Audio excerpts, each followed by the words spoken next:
मंदिर था, वहां जल भी जितनी बार नहाकर बाहर निकले चढ़ा देते थे। हर बम बम हर हर बम बम पूरा दिन करते रहे, क्योंकि गला सूख रहा था, तो पानी में ही उनका समय बीता। जब शाम हुआ, कुछ ठंडक महसूस किए, तो कहा लगता है कि हमारी एकादशी पूरी हो गई। इतने में भगवान भोलेनाथ प्रकट हो गए। बोलो भोलेनाथ की जय हो, शंकर भगवान की जय हो, आशुतोष भगवान की जय हो। कहाँ पे है? दिल्ली पहुंच गए ना। भगवान भोलेनाथ प्रकट हो गए। कहा भीम भैया। भीम दौड़ करके भगवान भोलेनाथ के श्री चरणों में दंड प्रणाम किया। कहा मांगो, क्या मांगना चाहते हो? क्योंकि भगवान कृष्ण ने कहा था भोलेनाथ को लौट करके वरदान दे देंगे। कहा कि क्या चाहते हो? बहुत कठिन तपस्या भैया भीम ने की। क्या चाहते हो? कहा महाराज, बड़ी कठिन एकादशी होती है। कहा महाराज, यदि कुछ देना ही चाहते हैं तो मुझे एक वरदान जरूर दे दें, और मैं अब हमेशा एक एकादशी रहूंगा। 24, 25 और 20 और 10 और 5 कन्हैया तो बहुत बताते रहे, लेकिन हम एक भी नहीं रहेंगे, एक ही एकादशी रहेंगे जीवन में। कहा क्या चाहते हो? कहा कि महाराज द्वादशी में हम खाना शुरू करें, पीना शुरू करें। कहा ये तो हर एकादशी वाले के लिए है भीम। आज जो एकादशी रहो कल खाएगा पिएगा, इसमें वरदान क्या हुआ? वरदान मांगो। कहा महाराज हम खाते जाएं पीते जाएं, लेकिन मुझे जो है लघु शंका और दीर्घ शंका न जाना पड़े। तो कहा भैया तो ये कौन निपटाएगा? कहा महाराज ऐसा वरदान दीजिए कि ये महाराज दुर्योधन को करना पड़े।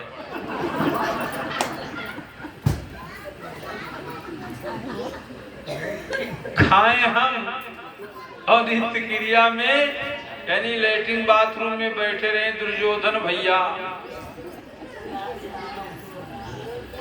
भगवान भोलेनाथ सो किया भूत भावन आस्तोष, उन्होंने न कुछ सोचा न कुछ विचार किया। कहा तथास्तु। इतना कहा करके भगवान भोलेनाथ चले गए। कहा भैया कन्हैया ने तो बताया था कि शाम को सूर्य अस्त के बाद जल पीना है, वो भी कुछ दान करके। तो यहाँ तो कुछ है नहीं, अब हम दान किसको दें? तो जो खाना चाहिए जो पीना चाहिए वो दान करना चाहिए। तो हम कुछ खाएंगे नहीं, जब एकादशी तो एकादशी, लेकिन अब हम पानी तो जरूर पिएंगे। तो यहाँ गंगा जैसे पवित्र जल, तो हम दान किसको दें? पुनः लिया जल और भोलेनाथ को चढ़ाया, ओम नमः शिवाय का मंत्र पढ़ा और पुनः प्रवेश कर गए गंगा जी में, डुबकी लगाया और बैठ करके पानी पीने लगे। कहा पीते ही रहेंगे, द्वादशी नहीं आएगी तब तक पानी पिएंगे। एकादशी में हम पूरी रात, अब पूरा दिन एकादशी बाहर रहे, एकादशी रात्रि जो बीतेगी वो जल में ही बीतेगा। अब वो बैठ करके पानी ही पीने लगे। इतने में इधर दुर्योधन अपने मामा के साथ में, अपने मित्रों कर्ण के साथ में बैठ करके चौसर खेल रहा था, जुआ ताश जिसको कहते हैं, खेल रहा था। अचानक उसको लघु शंका लगी और कहा कि मामा रुको रुको, एक दांव हम भी चलते हैं। लेकिन लघु शंका करके आते हैं, चला गया लघु शंका करने, उसका लघु शंका ही नहीं बंद हो रहा, क्योंकि भीम भैया वहां से जो है सप्लाई कर रहे हैं। अब दुर्योधन की बड़ी दुर्गति हुई। अब लोगों ने कहा राजकुमार कहाँ है भाई, युवराज नहीं आ रहे हैं। त्रात्रा की बात कुछ लोग जाकर के देखे तो कहा क्या करें, लघु शंका बंद ही नहीं हो रहा है। पूरी रात वो खड़ा होकर के लघु शंका करता रहा, इधर भीम भैया पूरी रात पानी पीते रहे। सुबह हुआ, बाहर निकले, उसका वो लघु शंका भी बंद हुआ। उसने कहा अरे राम राम राम, मेरे अंदर इतना पानी कहाँ से आ गया। विचार करता ही रहा, आए और केशव से कहा कि केशव क्या द्वादशी आ गई? द्वादशी आ गई? कहा हाँ भैया द्वादशी आ गई, लेकिन जब भंडार में कुछ तैयार होगा तभी ना भोजन मिलेगा। हम लोग भी तो भोजन की, अब कन्हैया को तो सब पता कि कहाँ क्या हो रहा है। कहा हम लोग भी भोजन की प्रतीक्षा कर रहे हैं, लेकिन बुआ कुंती से हमने बता दिया है कि भीम भैया को ज्यादा उधर सता रही है, क्योंकि वो भोजन जो करते थे भीम, वो 5 भाइयों का जो भाग लगता था सबके बराबर एक साथ में आता था। 5 का भाग बराबर आता था पहली बार। जब दोबारा परोसा जाता था तो जो 5 का हिस्सा था उतना अकेले भीम के लिए आता था। उसके बाद सब लोग भोजन कर लेते थे, जो शेष बचता था वो भी भीम के सामने ला करके भंडार का रख दिया जाता था। तब भीम भैया को संतुष्टि होती थी। इधर कन्हैया ने कहा कि हमने बुआ से बता दिया है कि भीम भैया को आज उधर ज्यादा सता रही है, भोजन बढ़ा के बनाएंगे। कहा रे कन्हैया तुम ही तो हो जो हमारी विशेष चिंता करते हो, और भीम को कौन पूछने वाला। इधर आवाज हुई कि चलो सब पंगत करो, भंडारा शुरू। अब भंडारा में आराम से भीम भैया बैठ करके भोजन पाने लगे। सभी लोग भोजन करके चले आते थे भीम से पहले, क्योंकि सब जानते थे कि ये काफी समय तक भोजन करेगा, जब भोजन खत्म होगा तभी आएगा। सब चले आए, सभी लोगों ने पारण कर लिया समय से। पारण करने के बाद भीम ने देखा कि कल तो एकादशी थे, कल का भी ऐसा कुछ खा ले। भंडारे में जो कुछ था सब उठा करके पात्र सहित सामने रख लिए और किवाड़ी बंद कर लिए। सब खाने लगे, और इतना ही नहीं, जो पकाया था वो भी और जो कच्चा रखा था वो भी खाने लगे। इधर दुर्योधन को दीर्घ शंका लगती, भाई जो क्षमता होगा तो उतने ही तो रोकेगा। ये जब दीर्घ शंका के लिए गया तो वहीं बैठा रहा अपना लंगोटी खोल करके। लोगों ने कहा भैया युवराज का वो दीर्घ शंका लेके के लिए गए थे, लेकिन वो आ नहीं रहे हैं। बड़ी दुर्गति हुई दुर्योधन की। कन्हैया ने कहा भीम भैया मैं तुम्हारी चालाकी समझ रहा हूँ, इधर आओ। कहा क्या? अब युवराज मर ही जाएंगे हस्तिनापुर में। तो कहें कन्हैया तो क्या करें? कहा कि ये अपना वरदान वापस कर दो भगवान भोलेनाथ को। कहा भैया कन्हैया मैं तो वरदान वापस लेना जानता हूँ, लेकिन देना नहीं जानता। मैं भगवान को कैसे वरदान दे सकता हूँ? कहा नहीं, तुम पुनः एक एकादशी रहो। फिर एक एकादशी व्रत कराया जिसका नाम भीमसेनी एकादशी। 2 एकादशी वर्ष में भीम जी भी रहते हैं। अब जब दूसरी एकादशी हुई तब पुनः भगवान भोलेनाथ को आना हुआ और कहा महाराज भीम भैया क्या चाहते हो? कहा महाराज वही वरदान जो मिला था वही आदान प्रदान पुनः हो जाता। वो वरदान से युवराज बहुत परेशान है, अब आप कृपा करके उनको क्षमा कर दीजिए। बोलो लक्ष्मी नारायण भगवान की जय हो। एकादशी महारानी की जय हो। यह एकादशी का महात्म, क्योंकि आज एकादशी है। एकादशी में एक और नियम बताया गया है। एकादशी में जिस दिन एकादशी रहे उस दिन तो फलाहार लघुआहार थोड़ा खा पी करके काम चलाया जाए, संतुष्टि बनी रहे। लेकिन दूसरे दिन का नियम यह है कि कुछ ब्राह्मण को, गऊ को या किसी को कुछ खिला करके ही तब भगवान का प्रसाद भोग लगा करके ही पाना चाहिए। कुछ लोगों का मत है कि यदि हम एकादशी व्रत रहते हैं और कहीं 3 बार अन्न खा लिए तो त्रिजटा लेकर चली जाती है। कौन त्रिजटा? त्रिजटा नाम राजसी एका, रामचरण रत निपुण विवेका। सबन बोल सुनाए सपना, सीते से करे करो तपना। तपना। त्रिजटा लेकर के चली जाती है, लेकिन ऐसा कुछ भी नहीं है। शास्त्रों की ये मान्यता नहीं है, त्रिजटा को नहीं मिलता। भाई कर्म करेंगे हम और वो फल ले जाएगी त्रिजटा, ऐसा नहीं है। लेकिन 3 बार खाना नहीं चाहिए कि हम पारण तोड़े, भोजन किए तो पारण टूट गया। यदि हम चाय लिए, नमकीन खा लिए तब भी पारण टूट गया। तो हमें उस दिन नाश्ता नहीं करना है, डायरेक्ट भगवान का प्रसाद भोजन जो भोग लगे तुलसी दल डाल करके वही पाना है। फिर दिन में कोई सामान नहीं लेना है।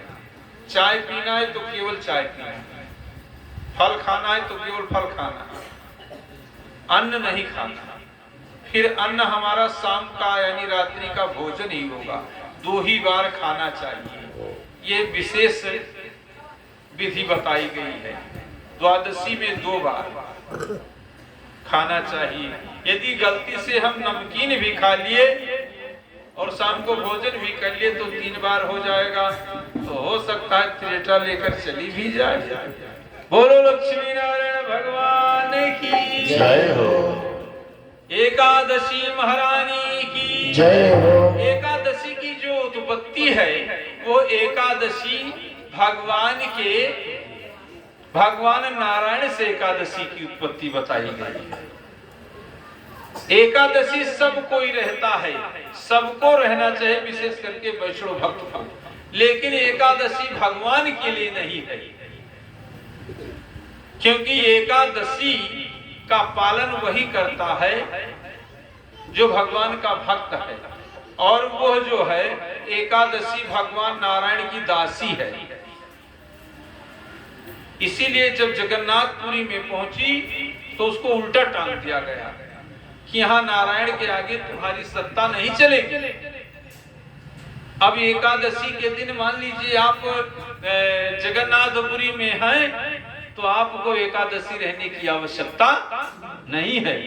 आप भगवान के चावल का, भात का जो वहां है उसको आप पाइए, ग्रहण कीजिए, क्योंकि उस जगह की, उस तीर्थ की, उस स्थान की सत्ता यही है।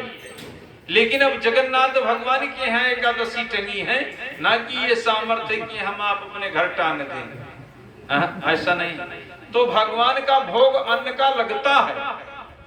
एकादशी के दिन ठाकुर जी का भोग लगाया जाता है, क्योंकि नियम ये भी है कि मंदिर में प्राण प्रतिष्ठित मूर्तियों को, राम कृष्ण आदि मंदिर में जहाँ भी प्राण प्रतिष्ठा हो वहाँ अपना एकादशी रहा जाता है, ना कि भगवान को एकादशी रखा जाता है।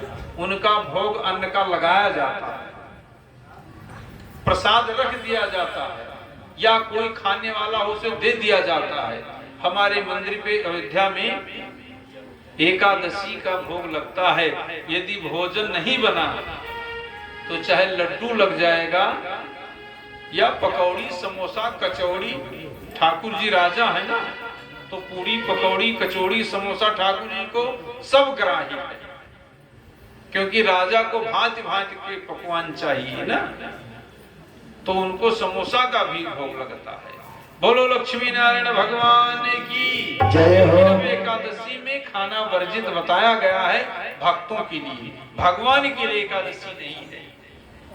हमारे आपके लिए, विशेष करके वैष्णव भक्त के लिए ये एकादशी बताई गई है। एकादशी जिस भागवत में ना पढ़े वो भागवत अधूरी मानी जाती है।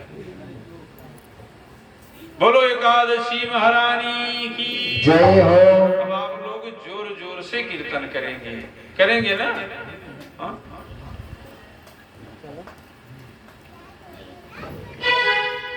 श्रीमन नारायण नारायण नारायण, श्रीमन नारायण नारायण नारायण।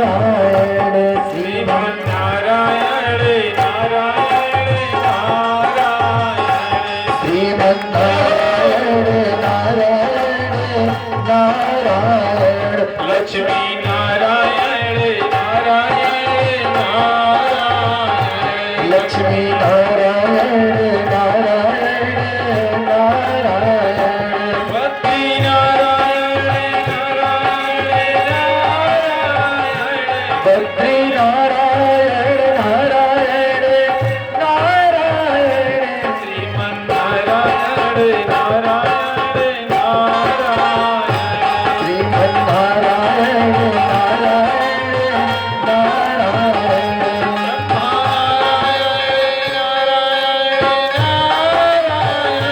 ब्रह्मा नारायण नारायण नारायण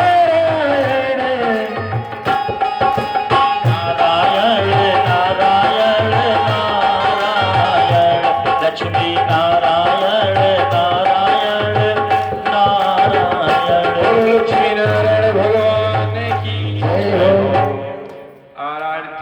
आरती की तैयारी करें। हमारे व्यास जी भजन बोलेंगे क्योंकि ये चलिए। परेशान है गाने के लिए। हैं? आप लोग तो कथा सुन करके चले जाएंगे, कोई भजन गाएगा नहीं। भजन और कीर्तन ये सब कथा के अंग हैं। भजन और कीर्तन ये कथा के अंग हैं। जय सिया राम। चलिए बोले वृंदावन बिहारी लाल के।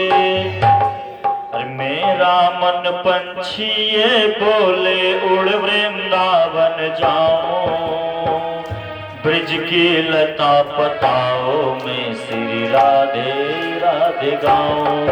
मैं राधे राधे गाऊं, मैं श्यामा श्यामा गाऊं, मैं राधे राधे गाऊं मैं श्यामा श्यामा गाऊं मेरा मन पंछी ये बोले ओ, मेरा मन पंछी ये बोले उड़ वृंदावन जाऊं, ब्रज की लता पताओ में श्री राधे राधे गाऊं। मैं राधे राधे गाऊं मैं श्यामा श्यामा गाऊं मैं राधे राधे गाऊं मैं श्यामा श्यामा गाऊं वृंदावन की महिमा प्यारे कोई ना जाने, वृंदावन की महिमा, वृंदावन की महिमा प्यारे कोई ना जाने। प्रेम नगरिया मनमोहन की प्रेमी पहचाने, वृंदावन की महिमा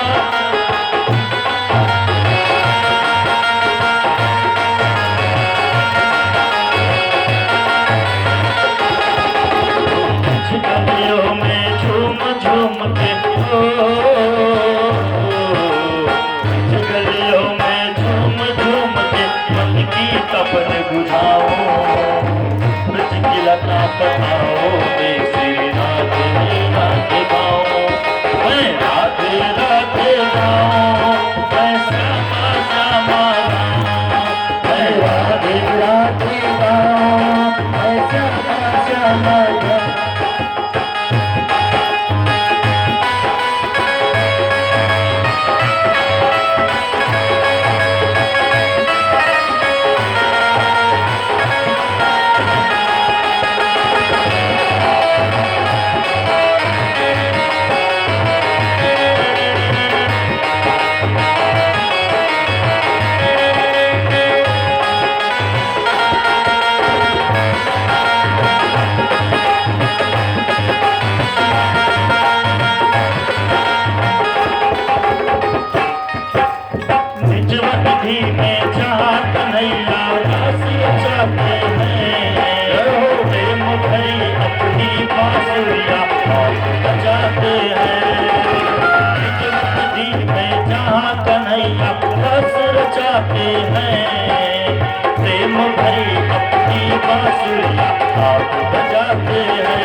कृष्ण पिया तेरी याद सताती है।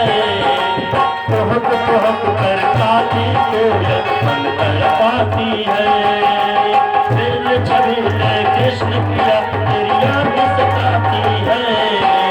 कुहक कुहक कर काली कोयल मन तड़पाती है। छीन लिया सब तूने मेरा छीन लिया सब तूने मेरा प्यार कहाँ मैं जाऊँ।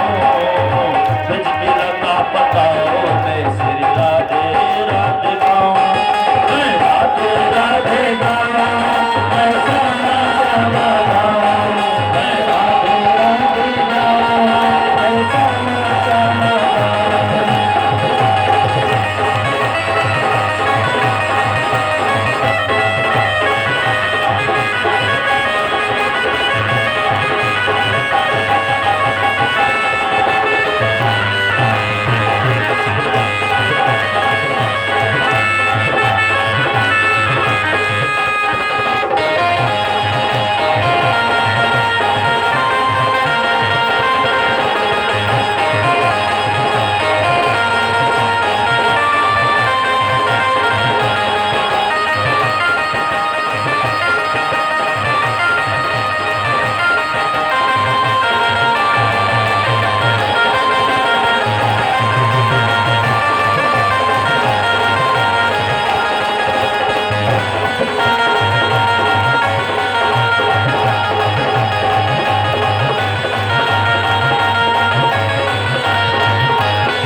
भागवत भगवान की जय हो।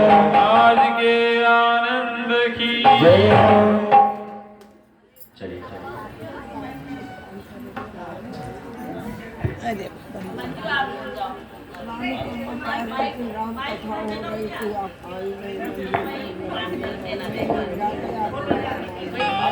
नहीं पहले आरती होगी, आरती के बाद में होता है। हाँ, पहले आरती आरती में सभी लोग खड़े हो जाएं। 2 आरती जलाई जाए यहाँ अधिष्ठित हेलो हेलो और भागवत जी के लिए जजमान महोदय यहाँ आवाहित देवताओं की आरती कर लें। हेलो और हेलो घर के लोग हेलो हेलो माता जी को पुकार दीजिए ना। कीजिए आरती वहीं से शुरू कर दीजिए। आप लोग अंदर आ जाइए और हेलो सामने दे दीजिए। भागवत भगवान की आरती होगी। ओम चंद्रमा मन सूर्यजातः चक्षुरुषो अजायते श्रोताभुवायुष्यभार मुखादग्निर्जायते।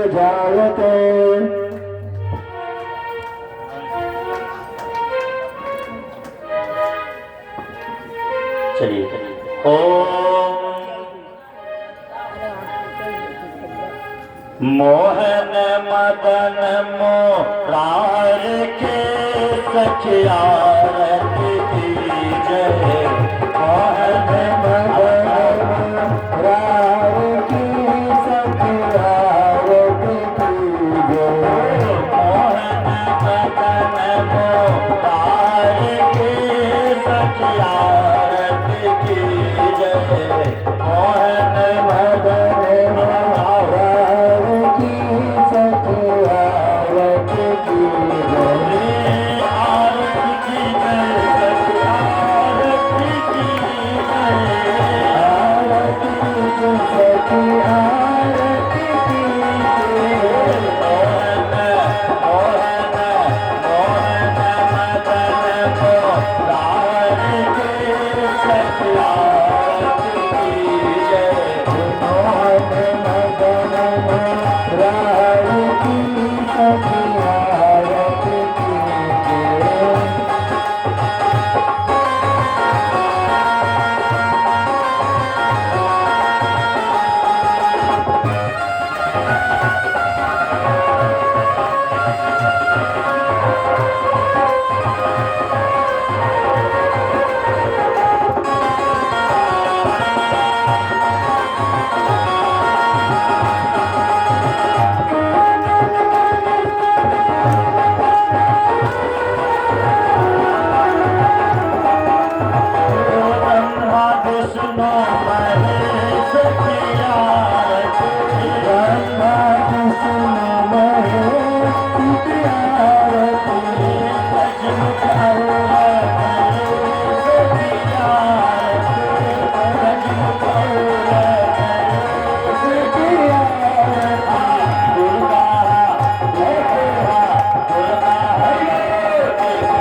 वेद माता की जय हो। गायत्री माता की जय हो। जनक नंदनी की जय हो। जी बंद कर दो दुर्गा जी जय हो। पुष्पांजलि ओम जगदीन जगमाय जंत देवा सानि धर्माय वचमाय